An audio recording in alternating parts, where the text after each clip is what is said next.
ಅವರು ನನಗೆ ಎಲ್ಲ ಸಭೆ ಆದಮೇಲೆ ನನ್ನ ಜೊತೆ ಒಂದು 15 ನಿಮಿಷ ಮಾತಾಡಿದ್ರು.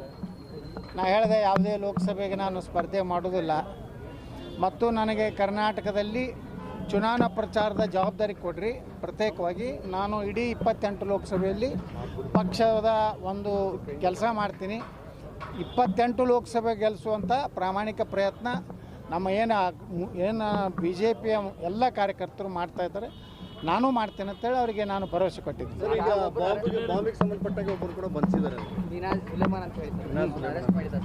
ಸರ್ ಅದು ಭಾಳ ದೊಡ್ಡದಿದೆ. ಈಗ NIAದವರು ತೊಗೊಂಡಿದ್ದಾರೆ.